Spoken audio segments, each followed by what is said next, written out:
ప్రభునందు అత్యంత ప్రియులైన దేవుని బిడ్డలందరికీ ప్రభు పేరిట వందనాలు తెలియపరుస్తున్నాను. మీరంతా బాగున్నారా? ప్రభు యొక్క మహాకృపను బట్టి మీరంతా క్షేమంగా ఉన్నారని నమ్ముతున్నాము. ఈరోజు మనకి సంఘ ప్రార్థన, సంఘముగా ప్రభు యొక్క పాద సన్నిధిలో ఎలా ప్రార్థన చెయ్యాలి, ఏ రీతిగా మనం ప్రార్థించటం ద్వారా దేవుడు మన ప్రార్థన విని మనకు జవాబిస్తాడు. ప్రార్థన అనగా ప్రాధేయపడి అర్థించటం. ప్రార్థనలో ఉన్న గొప్పతనం ఏంటంటే దేవునికి మనకి మధ్యలో ఉన్న సన్నిహిత సంబంధాన్ని తెలియపరిచేదే ప్రార్థన. ప్రార్థన ఆధ్యాత్మిక జీవితంలో దేవునితో మనకు స్వతంత్రాన్ని కలుగజేస్తూ ఉంటుంది. మన అవసరతలను తీర్చుకొనుటకు చేసేదే ప్రార్థన. భూలోకంలో నీవు ప్రభువా అన్నప్పుడు పరలోకంలో ప్రభుకు వినపడతా ఉంది. అదే ప్రార్థన. ప్రార్థన లేని జీవితము ఎండిపోయిన చెట్టు లాంటిది. ప్రార్థన లేని జీవితము ఎండిపోయిన నీటి కాలువ లాంటిది. కనుక ప్రార్థన అనేది చాలా ప్రాముఖ్యమైనది విశ్వాస జీవితంలో. ప్రార్థన లేకపోతే మూగవాడితో సమానం. ప్రార్థన అనగా దేవునితో మాట్లాడటమే. మన అక్కరలు, అవసరతలు, సమస్యలు, వ్యాధులు, బాధలు అన్నీ కూడా ప్రభుకు చెప్పుకోవటమే ప్రార్థన. సో మనం ఎలా ప్రార్థన చేయాలి? ఈరోజు దేవుని వాక్యంలో నుంచి ఒక మాట మనం చదువుకుందాం. ఎహెజ్కేలు పుస్తకము, book of Ezekiel, chapter 20 verse 1. Ezekiel పుస్తకం 20వ అధ్యాయము 1వ వచనాన్ని చదువుకుందాం. ప్రవక్త అయినటువంటి ఎహెజ్కేలు రాసిన 20వ అధ్యాయము 1వ వచనం. 7వ సంవత్సరము 5వ నెల 10వ దినమున ఇశ్రాయేలీయుల పెద్దలలో కొందరు యెహోవా యొద్ద విచారణ చేయుటకై నా యొద్దకు వచ్చి నా యొద్ద కూర్చుండి ఉండగా. కాబట్టి మరి ఇశ్రాయేలు పెద్దలు ప్రార్థన చేయటానికి వచ్చారు. వాళ్ళంతా కూడా కూడుకొని ఎహెజ్కేలు దగ్గరకు వచ్చారు. ప్రవక్త అయినటువంటి ఎహెజ్కేలు దగ్గరకు వచ్చారు. వచ్చినప్పుడు జరిగిన సంగతి ఏంటి అంటే, వాళ్ళైతే ప్రార్థన చేయటానికి వచ్చారు. మరి ఎలా ప్రార్థన చేయాలి, ఎలా ప్రార్థన చేయకూడదో, వారు ఎప్పుడైతే ప్రవక్త దగ్గరకు వచ్చారో ప్రవక్త కొన్ని మాటలు చెబుతున్నాడు. ఆ మాటలు దేవుడే ప్రవక్త చెప్పాడు. చూడండి, ఆ మాట చదువుతాం. యెహోవాకు నాకు ప్రత్యక్షమై ఇలాగు సెలవిచ్చెను. ఎప్పుడైతే వీళ్ళు ప్రార్థన చేయడానికి వచ్చి కూర్చున్నారో ఎహెజ్కేలు ఎదుట, అప్పుడు దేవుడైన యెహోవా ఎహెజ్కేలుతో మాట్లాడుతున్నాడు. ఆ మాటలే మన యొక్క ప్రార్థన. మీ ప్రార్థన దేవుడు వినాలి అంటే మీరు ఇలా ఉండాలి, ఇలా ఉండకూడదు. కొన్ని విషయాలు దేవుడే ప్రత్యక్షంగా తన దాసుని ద్వారా ఇశ్రాయేలు ప్రజలతో తెలియపరుస్తున్నాడు. ఈరోజు కూడా అదే. సృష్టికర్త అయిన దేవుడే తన సంఘం అనే వధువు అనగా దేవుని ప్రజలు, దేవుని పిల్లలు, దేవుని స్వాస్యము, దేవుని శేషము ఎలా ప్రార్థించాలనేది ఈనాడు మనకు నేర్పిస్తున్నాడు.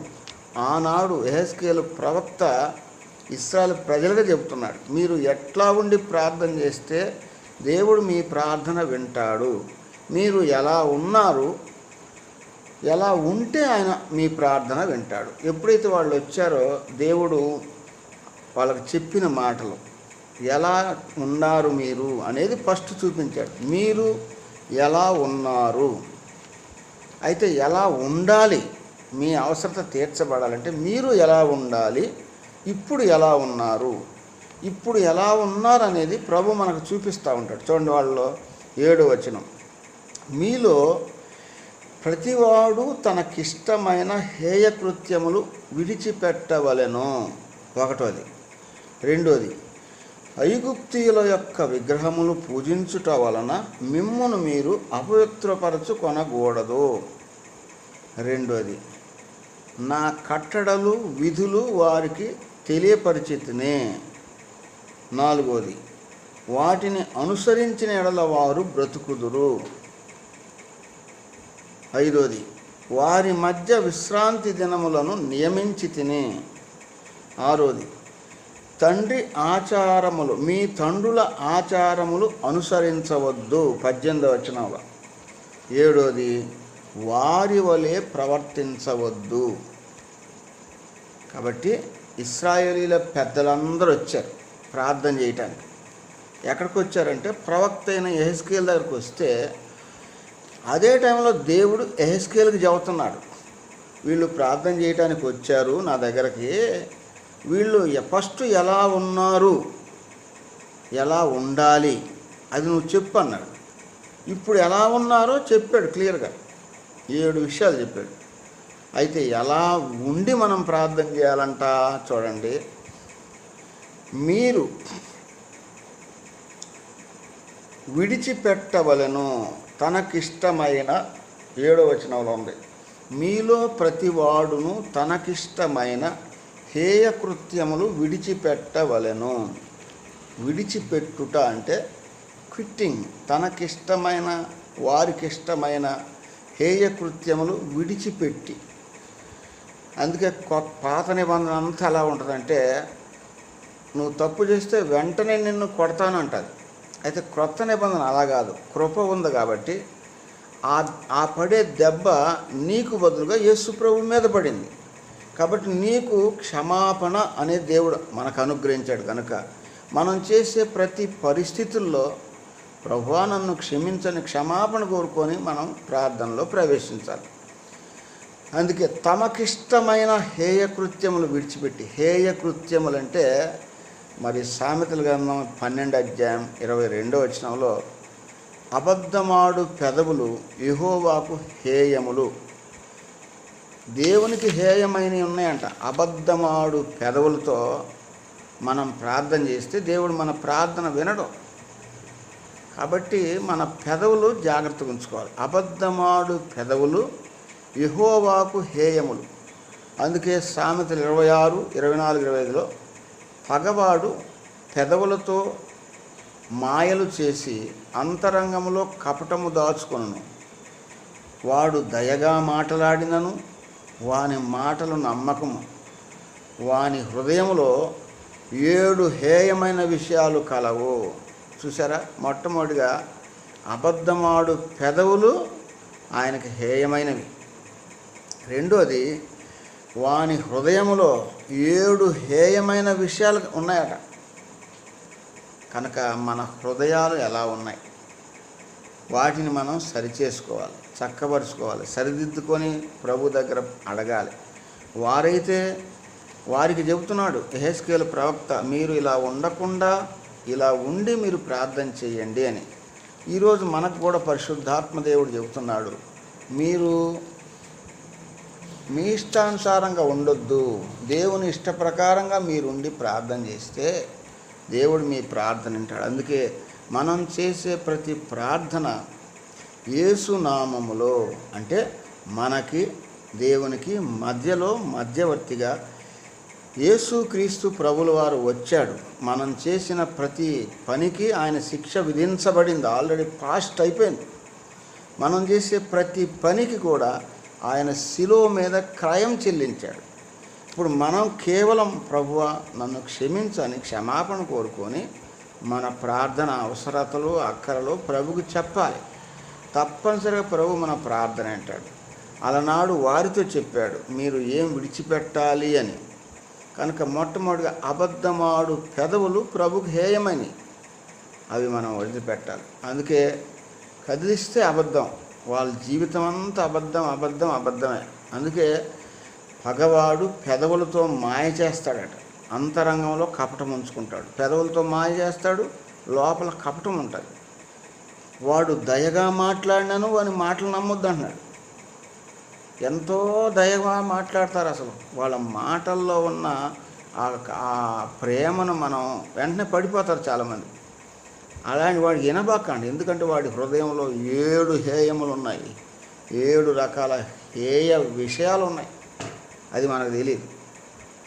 కనుక మన జీవితాలు, ఒకటి అబద్ధమాడు పెదవులు, రెండోది హేయమైనవి, ఆ పెదవులతో మాయ చేసే వాళ్ళు ఉంటారు, వాళ్ళ మాట కూడా మనం వినకూడదు. అలాంటి స్థితి మనలో ఉండకుండా తీసేసుకోవాలి. వాడు తన ద్వేషమును కపట వేషము చేత దాచుకొను.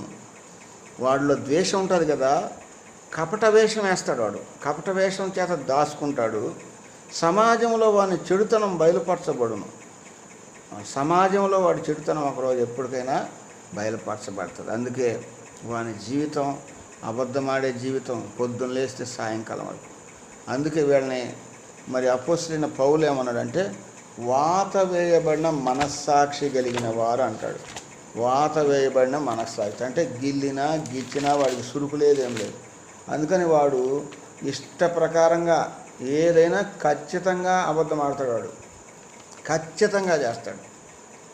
ఎందుకంటే ఆడ వాత వేయబడిన మనస్సాక్షి ఉంటుంది. అలాంటి వారి మాటలు విని మనం కూడా హేయమైన విషయాల్లో దాగి ఉండి దేవుని యొక్క దీవెనలు పోగొట్టుకోకూడదు. ఒకటి అబద్ధమాడు జీవితం, రెండోది హృదయంలో దాచబడిన హేయమైనవి. మూడోది చూడండి, ఎలా మనం ఉండకుండా ఎలా ఉండాలి అంటున్నాడు. చూడండి, సామెతలు 15:8 భక్తిహీనులు అర్పించు బలులు యెహోవాకు హేయములు. భక్తిహీనులు అంటే వాడికి భక్తి లేదు. భక్తి అంటే దేవుని సన్నిధిని ప్రేమించటం, వారకూడికలకు రావటం, బైబిల్ చదువుకోవటం, ప్రార్థన చేసుకోవటం, దేవుని సేవకులను గౌరవించటం, సంఘాన్ని ప్రేమించటం, సంఘ కార్యక్రమాల్లో మనము పార్టిసిపేట్ అవ్వటం, ఇవి భక్తి వైరాగ్యాలు. భక్తిహీనులు అంటే అలాంటి ఏమి లేవు. ఆదివారం రావటం వెళ్ళటం. ఇలాంటి వాళ్ళు నేను మందిరానికి అది ఇస్తా, మందిరానికి ఇది ఇస్తా, దేవునికి అది ఇస్తా, దేవసేవకులకు ఇది ఇస్తా, ఈ చెప్పడం అనేవన్నీ హేయాలంట, యెహోవాకే హేయాలు. భక్తిహీనులు అర్పించు బలులు యెహోవాకు హేయాలు. కనుక అలా ఉండి మనం ప్రార్థన చేస్తే దేవుడు మన ప్రార్థన వినడు, మనకు జవాబు ఇవ్వడు. మొట్టమొదటిగా అబద్ధమాడు పెదవుల నుంచి విడుదల పొంది ప్రార్థించాలి. రెండోది, మరి పగవాడు 7 హేయమైన విషయాలు హృదయంలో ఉంచుకుంటాడు. అలాంటి వారితో మనం జాగ్రత్తగా జీవించాలి. మూడోది, భక్తిహీనుల్లాగా మన జీవితాలు ఉండకూడదు. భక్తి గలవారమై మనము దేవుడికి ఏమర్పించినా అది ఆయన అంగీకరిస్తాడు. భక్తిహీనులుగా ఉండి ఎన్ని అర్పించినా ఈ వేస్ట్, హేయములు అంటున్నాడు ఇక్కడ. అందుకని అలాంటి జీవితం నుంచి మనం విడుదల పొందాలి. ఇక 4 చూద్దాం. సామెతల పుస్తకం 21:27 దురాలోచనతో అర్పించిన ఎడల అది హేయము. కొంతమంది దురాలోచనలు ఉంటాయి. మేము మరి మొదటి చర్చిలో ఉన్నప్పుడు ఈయన ఆంధ్రోడు ఎంత తీసుకుపోయి అక్కడ కట్టుకుంటాడు చర్చ్ అని రకరకాల దురాలోచన, చెడ్డ ఆలోచన పట్టుకుని అక్కడ తారతమ్యాలు తీసుకొచ్చారు, భేదాలు తీసుకొచ్చారు.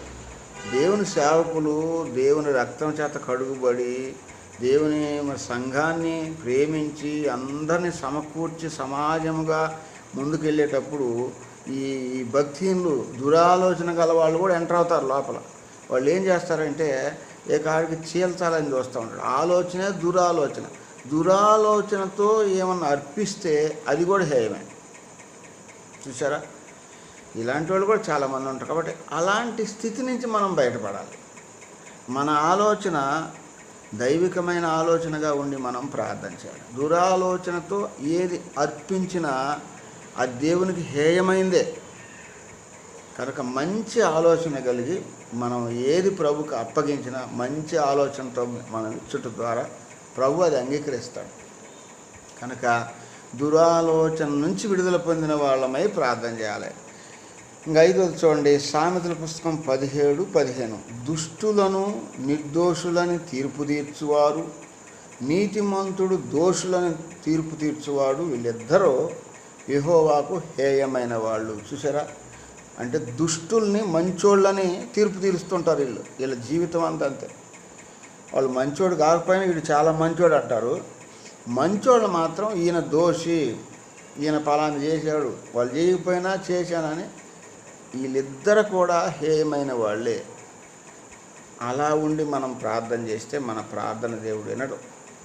మనము దేవునికి ఇష్టలముగా జీవించాలి. దేవుడు ఏది విడిచిపెట్టమన్నాడో అది విడిచిపెట్టాలి, ఏది పట్టుకోమన్నాడో అది పట్టుకోవాలి మనం. అదే చెబుతున్నాడు ఇక్కడ యెహెజ్కేలు ఆ ప్రజలకు చెప్పినప్పుడు. వాళ్ళు అంగీకరించి వెళ్ళి దేవుడు చెప్పినట్టు ప్రార్థన చేసిన ద్వారా దేవుడు వారి ప్రార్థన వారికి జవాబిచ్చాడు. దేవుని ప్రజలైన మనం కూడా ఇది గమనంలో ఉండి గ్రహించుకొని మనం ఎలా ప్రార్థన చేస్తున్నాం, మన ప్రార్థన ఎలా ఉంటున్నది అనేది ఒకసారి ప్రశ్నించుకోవాలి. ఇంకా 6వదికి వస్తే ద్వితీయోపదేశకాండం 23:18. పడుపు చొమ్మునే గాని కుక్క విలువనే గాని మ్రొక్కుబడిగా నీ దేవుడైన యెహోవా ఇంటికి తేకూడదు, ఆ రెండు యెహోవాకు హేయములు. చూసారా, పడుపు సొమ్మునే కానీ అంటే మరి అనవసరంగా మనం మరి అన్యాయంగా సంపాదించిన సొమ్ము దేవునికి ఇవ్వకూడదు. అన్యాయముగా ఇచ్చిన సొమ్ము కుక్క విలువనే కానీ మొక్కుబడిగా అంటే మనం అమ్మి వీటిని పెంచి అమ్ముతూ ఉంటాం. ఇట్లాంటివన్నీ కూడా దేవునికి అవి తీసుకొచ్చి దేవుడికి ఇద్దామని అనుకుంటుంటాం. అవన్నీ కూడా దేవునికి హేయమైనవి. అలాంటి విషయాల్లో మనం జాగ్రత్త కలిగి ఉండాలి. పడుపు సొమ్మునే కానీ కుక్క విలువనే కానీ మొక్కుబడిగా నీ దేవుని యెహోవా ఇంటికి తేకూడదు, అవి రెండు హేయమైనవి. కాబట్టి ఇలాంటి స్థితి నుంచి మనం విడుదల పొందాలి, వాటిని విడిచిపెట్టాలి. విడిచిపెట్టి ప్రభువుని పట్టుకొని మనం ప్రార్థన చేయాలి. 7వదిగా సామెతలు 28:9 ధర్మశాస్త్రమును వినకుండా చెవిని తొలగించువా అనే ప్రార్థన హేయం. చాలామంది వాక్యం వినరు, వారకోడికలకు రారు, వాక్యం వినరు, వినకుండానే ప్రార్థన చేస్తూ ఉంటారు. సరే, కొన్ని సందర్భాల్లో మన ఉద్యోగ విషయాల్లో మనకు సమయం లేక వినకపోవడం అనేది వేరు. కానీ వీళ్ళు పదే పదే అసలు వాక్యమే వినకుండా ప్రార్థన చేయాలని చూస్తుంటారు. అంటే ధర్మశాస్త్రం వినకుండా, దేవుని వాక్యం వినకుండా చెవిని తొలగించువాడు అంటే ఏముంది ఇవన్నీ విన్నాయి, ఇవన్నీ మాకు తెలుసులే, ఇవన్నీ తెలుసు, మాకు ఈ వాక్యాలన్నీ తెలుసు అని వాక్యం వినకుండా ప్రార్థన చేస్తూ ఉంటారు చాలామంది. అంటే వాళ్ళ వార కూడికలు లేవు, మిగిలిన కూడికలు లేవు, ఏదో చేస్తున్నామంటే చేస్తున్నాం, ప్రార్థన చేసేవాడు. అది దేవునికి హేయమైంది. అట్లా ఉండి కూడా మనం ప్రార్థన అనేది చేయకూడదు. అలా చేయడం ద్వారా దేవుని దృష్టిలో అది హేయమైన ప్రార్థన. కాబట్టి దేవుని ప్రజలంగా మనం ఆ రోజు ఇశ్రాయేలు పెద్దలందరూ కూడా ప్రవక్త అయిన యెహెజ్కేలు దగ్గరికి వచ్చారు ప్రార్థన చేయడానికి. అప్పుడు దేవుడు యెహెజ్కేలు ద్వారా కొన్ని విషయాలు చెప్పాడు. మీరు ప్రార్థన చేయడానికి వచ్చారు, ప్రస్తుతం అంటే ప్రజెంట్ మీ జీవితాలు ఇలా ఉన్నాయి, అలా ఉండకూడదు. మనం కూడా మన జీవితాల్లో ఎలా ఉన్నాం, ప్రార్థనలో ప్రవేశించక మునుపు ఒకవేళ వారిలాంటి పరిస్థితులు మనలో ఉంచుకొని మనం ప్రార్థన చేయటం ద్వారా మన ప్రార్థనకు జవాబు రాదు.